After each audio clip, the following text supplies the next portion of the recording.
Hi guys, this is George from Pageant Empress, and this is going to be a very different video from my other videos that I post on my YouTube channel. It's not an interview, it's just me talking to you guys about the things I really wanted to kind of get it off my chest, because I have been running Pageant Empress for the past 10 years. It started back in 2013, and since then, I think the Pageant Empress family has been growing tremendously well. I was really happy to see that we have got 160K subscribers. So thank you so much for all the people who have been part of our family, and hopefully, fingers crossed, we could reach the 200K by the end of 2024. The reason I really wanted to talk about this video is my viewers, my subscribers, especially the ones who have just started subscribed to this YouTube channel, they may not know much about me, and because I post a lot of videos, mostly reels, because reels have been doing really well in my YouTube channel in comparison to my long format. I don't know, there's something going on with the YouTube algorithm that my longer format videos have not been doing that well. I've noticed the views have dropped significantly after the Miss Universe pageant, and I thought I had to kind of think to myself, I had to be a bit more appreciative of what I do have, because last year I felt there was so many ups and downs that happened, and I really didn't want to share with you guys when it happened, because someone got access to my YouTube channel and they hacked everything, my email, my Facebook, YouTube, everything you can think of. My social media was completely wiped out for about a month. Thankfully, I managed to get it back thanks to the YouTube people. They really helped me to kind of get it back, and I took that moment to really kind of think about life in general, because I'm turning 30 this year. Yes, believe it or not, I was born in 1994 when Aishwarya Rai won Miss World and Sushmita Sen was Miss Universe. Entering a new part of my life, because sometimes I get really stuck in my head because I'm a perfectionist, and when I'm trying to edit videos, I edit them for about 2-3 days, and afterwards it becomes about 30 minutes of the video. So you're kind of missing out on half of the fun and things that I talk to people invite to my YouTube channel, and we kind of chat about it.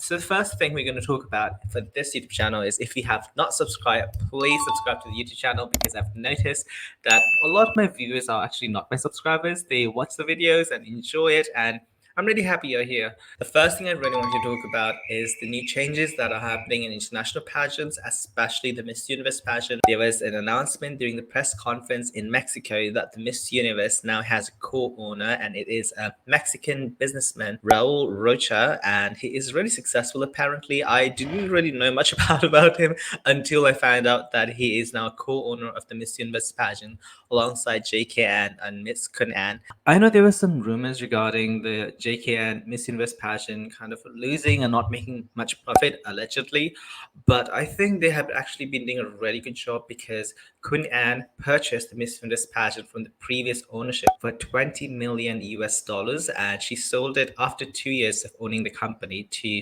Mr. Raul for 16 million, and that's only 50% of the shares. She's actually making profits, so she's a really good businesswoman. She is headstrong. She knows what she wants, and it's going to be a very interesting, because we all know that Kun An is not a simple person. She likes everything kind of extravagant, over the top, just glamorous, and she just is a character of its own. And I just find her really fascinating. I'm also kind of looking at how the owners of the international pageant are behaving, because you are the image of the company, and how you convey your message, whether it's just having a little bit of personal issues or fights or whatever it's happening. Friendship does kind of go downhill sometime when it's a business, but I think we need to be a little bit more professional and publicize the news in a very professional manner through a statement. I'm really looking forward to see the direction the JK and Miss Universe pageant is going, because I've been noticing, especially since the recent 2023 Miss Universe pageant held in El Salvador, when Nicaragua won, and Shanice is a beautiful girl. She has great stage presence. Because she's not fluent in English, there is a certain level of, for people who do not speak Spanish, like myself, don't really understand her that much. So it would be really nice if we could have a translator with her, traveling around the world, just teach us some English words too, because she will have to travel to other countries too. So when she's coming to, let's say, Asia, in Thailand or in Indonesia, Philippines, Malaysia, Vietnam, it would be really nice for her to connect with the people, the local people of those countries, respectively.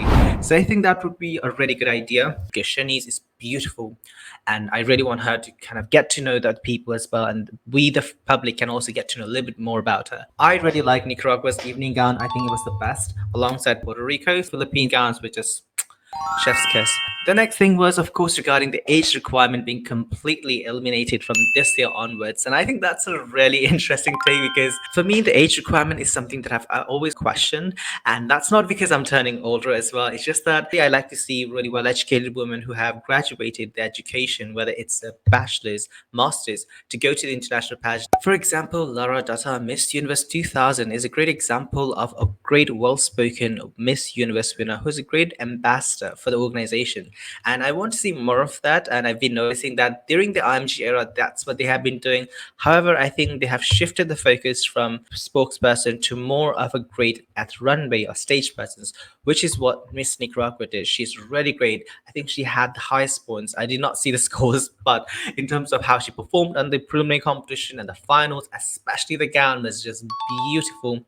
In the news that we're getting some contestants who are a lot older, people who are 60, almost 70 years old are competing at the national pageants. I remember there was a lady from the Philippines who was competing for the Miss Universe Quezon City provincial pageant, and I think it's great. I'm sure when they were young, they didn't have that opportunity, maybe due to the financial problem or the family issues or whatever they had, that maybe they didn't have that opportunity to compete at the beauty pageant they really looked up to. And now that they are financially ready and stable, that they want to compete. For me, it's completely okay. For me, the only issue is when I see an 18-year-old young girl who has freshly graduated from high school competing against a 69-year-old or 80-year-old woman who has so much life experience and she has lived a huge life and she's married or not married and she has went through so many tremendous life experiences. So for me, a Miss Universe pageant should have divisions. So they could have one for the young girls. So let's say 18 to 28 could be one age bracket. And the next one could be for over 28. They could have another division for the transgender woman. They could have another division for married women. So I know that in the USA, there is a pageant system, especially for kids. So they are from certain ages, let's say from under 12. So it's preteen. And then afterwards, they have Miss Teen USA from, I believe that's over 12 to 18. And after that, there's Miss USA, which is for over 18. And there's also Mrs. USA too. If she really wants to do that, it would be a great idea for her to make revenue and also give equal opportunity to all the people from any age bracket, whether it's a teenager who is just 18, someone who is much further down, let's say middle age, around 50 years old, or someone who is 80 years old grandma. So I think that's a really good, maybe do three divisions. So one for 18 to 30, next one over 30 to 60, and over 60 to whatever unlimited age bracket. I think those three divisions will really help the Miss Universe pageant be much more inclusive, and also you could generate a lot of revenue. Once again, I know Kunan has emphasized a lot about making money, and we as fans, we can choose to support which pageant we want to do, because I know that the target audience for the Miss Teen USA is completely different to Mrs. USA pageant. They also have their own audience. I might not be the actual target audience, but that's completely fine because I am someone who follows the Miss Universe pageant, and I know a lot of our viewers watching this video also have their own personal story regarding when they grew up watching the pageant. Let's say when they were like in high school. I started watching Miss Universe back in 2003 when Amelia Vega won, and she looked beautiful in Panama City. Changes in the management within the JKN Global Miss Universe Beauty Pageant. We have a new vice president. She is Olivia Coulto. She is a skincare expert. She has her own clinics in the Philippines, and she was also a sponsor for the Miss Universe pageant in the recent years, and she also owns the Miss Universe Skincare. So she is absolutely fantastic. If you need any kind of problem regarding a skin condition, she is the person to go. Now that we have two co-owners, Miss Kun An and also Mr. Rao Rocha, I think it's great because he brings a really different perspective. We all know that Latin America is a huge target audience, demographics for the beauty pageants. They love beauty pageants. They have been competing in every single pageant you can think of. They even have their own regional pageants like Reina de Cafeteria, Miss Universe Nicaragua, Miss Grand International Peru, Miss International Venezuela, and so many other international queens have been from Latin America. So I do think that is a really great business idea that now we have a co-owner who is from Mexico. So he knows much more about the region. And I think he'd be a great person to understand much more about the market and how to really utilize it, because I do understand he has a lot of connections North and South Americas. So I think it's a really good venture, and I'm really excited to see what he does because he looks like a person who is really serious about business. He reminds me of Donald Trump, and I think he'll be someone who really cares about the glamour aspect of the beauty pageant. I'm really excited to see the direction that the new Miss Universe pageant is going, and thank you for all the people who have been part of the Pageant Empress empire, I like to say.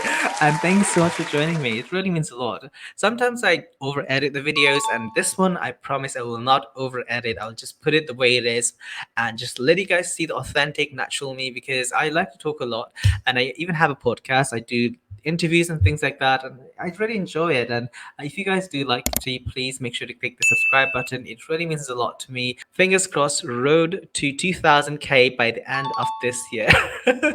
Let's do that before I turn 30. Okay, my birthday is in November, so let's do that before November. And yes, if there's anything you want me to cover, any international beauty pageant or national pageant or any news media that you really want me to cover, you could always message me. And for sponsors, if you want me to promote your product in my YouTube channel, feel free to contact me in my email address. You can direct message me on my Facebook, Instagram, YouTube, TikTok, wherever you are. I'm more than happy to do that. And let's go to the new beginning of Pageant Empress. So you can follow me on my social media at the Pageant Empress. I update daily, especially my Instagram and my TikTok. I'm always there, and also Facebook. I had a great time talking to you guys. I feel a lot more lighter, kind of expressing myself with you guys one on one, and I'm really happy that I got this chance to do that. So thank you for watching this video, and I will see you guys once again in the next video.